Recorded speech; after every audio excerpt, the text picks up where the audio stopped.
After 60, 7 signs your children take you for granted. There comes a quiet moment in life after 60. A moment when you sit in your room, looking at your phone, waiting for it to ring. You don't need money. You don't need attention. You don't even need long conversations anymore.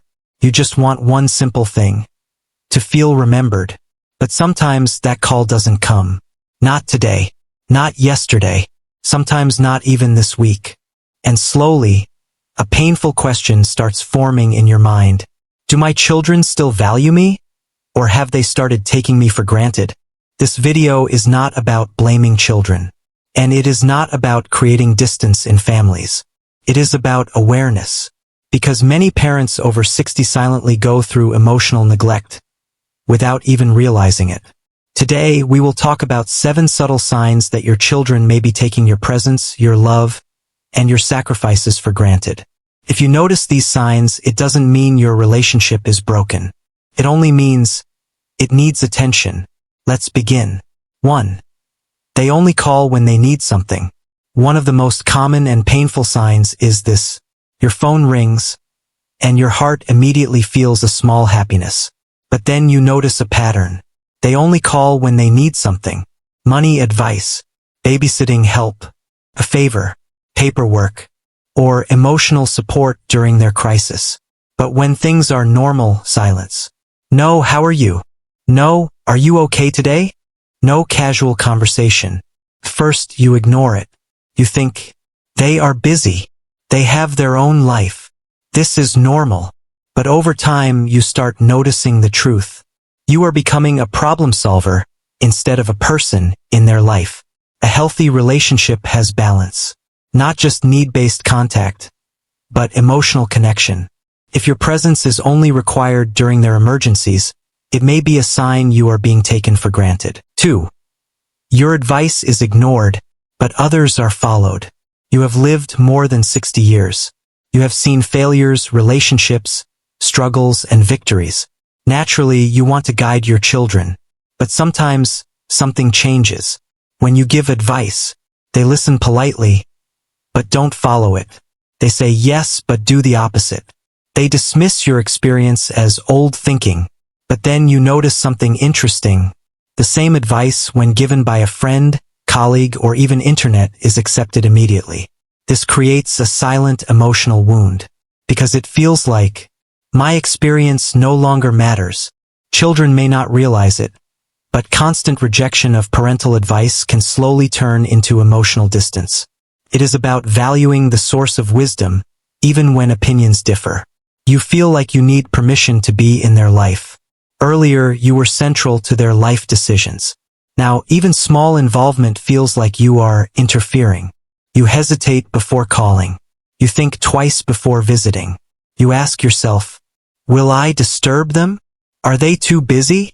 Should I wait for them to invite me? This shift is subtle but powerful, because slowly your role changes from family pillar, occasional guest, and that feeling can be deeply isolating. A healthy relationship doesn't require fear of disturbing someone. Love should feel like openness, not permission. If you constantly feel like you are entering their space, instead of belonging there, it may be a sign of emotional distance growing. Important family decisions happen without you. You find out things late. They move jobs. They made big purchases. They planned trips. They made family decisions. Sometimes even medical or financial decisions. And you only hear about it after everything is done. Not because they want to hurt you, but because they assume they don't need to be involved. This is one of the clearest emotional shifts in parent-child relationships. It doesn't always mean disrespect. Sometimes it means independence. But emotional independence without inclusion can feel like exclusion. Even a simple message like, "We decided this, what do you think?" can make a huge difference.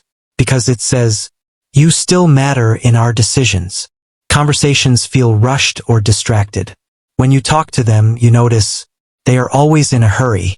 They multitask during calls. They interrupt often. They check their phone while talking. The conversation ends quickly. You try to share something meaningful, but it gets cut short. First, you don't say anything. But inside you feel, I am not being heard properly anymore. This is not always intentional. Modern life is fast, but emotional connection requires presence. Even 10 minutes of full attention feels more valuable than 1 hour of distracted talking.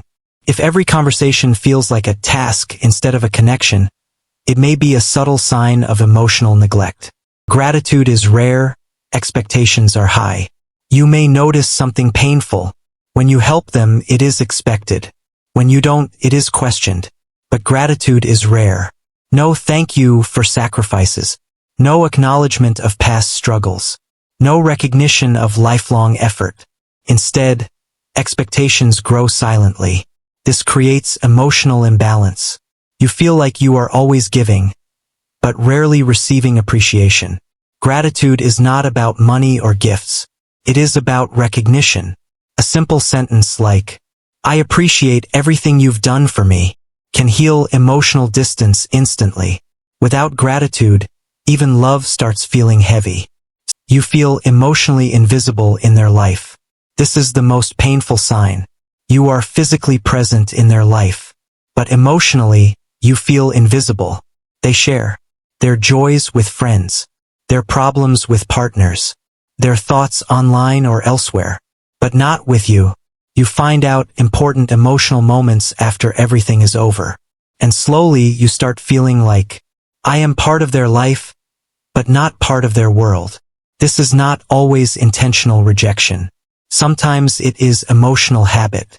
But for a parent, it can feel like loneliness while being surrounded by family. And that is the hardest kind of loneliness. If you recognized one or more of these signs, don't panic, and don't assume the worst. Because in most cases, children do not intentionally take their parents for granted. Life becomes fast. Responsibilities increase. Attention gets divided. And slowly, emotional habits change without anyone noticing.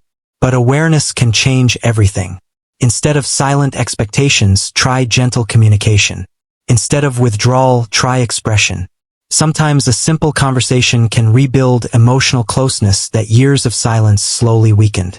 And to the children watching or thinking about this, one day the phone you are too busy to pick up might be the last chance to hear a familiar voice. So value it today, not later. Because love in families is not measured in big moments. It is measured in small, consistent attention.